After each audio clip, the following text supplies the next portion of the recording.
આ એક ભૂલના કારણે લગ્ન પછી 12 વર્ષ જુદા રહ્યા હતા શ્રી કૃષ્ણ અને રૂક્ષ્મણી.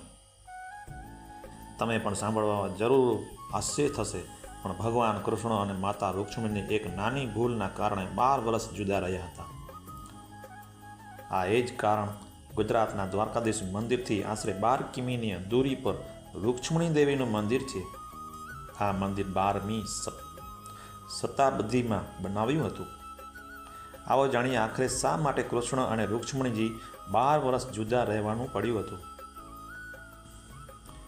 આ છે પૌરાણિક કથા. ભગવાન કૃષ્ણ અને રૂક્ષ્મણી 12 વર્ષ જુદા રહેવાની પૌરાણિક કથા મુજબ ભગવાન કૃષ્ણ દુર્વાસા ઋષિને તેમનો કુળગુરુ માનતા હતા.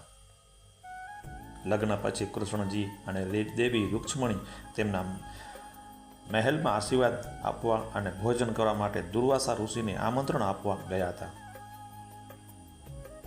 દુર્વાસા ઋષિ મૂકી આ શરત. દુર્વાસા ઋષિ ભગવાન કૃષ્ણનો આમંત્રણ તો સ્વીકારી લીધો, પણ તેણે આ શરત મૂકી.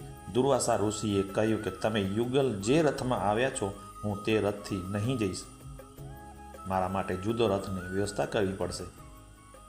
તેમના આ શરતનો સન્માનપૂર્વક સ્વીકાર કરવામાં આવ્યો.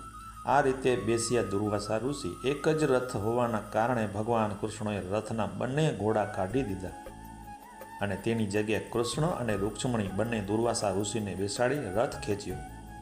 રથ ખેંચતા ખેંચતા રસ્તામાં રૂક્ષ્મણીજીને તરસ લાગી. આ રીતે પ્રગટ કરી હતી ગંગા. કૃષ્ણજીએ રૂક્ષ્મણીજીને તરસ બુઝાવવા માટે ધરતી પર પગનો અંગૂઠો મારીને ગંગાજળ પ્રગટ કર્યો હતો.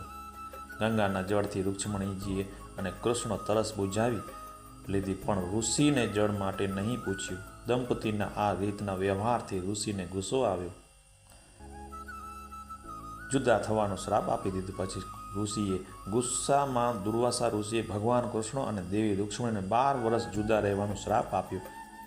સાથે જ કહ્યું કે જે જગ્યાએ ગંગા પ્રગટ કરી છે ત્યાં સૂકો થઈ જશે. ત્યારબાદ બંને 12 વર્ષ જુદા રહી. સાથે જ દ્વારકાધીશ મંદિરમાં રૂક્ષ્મણીજીની એક પણ મૂર્તિ નથી.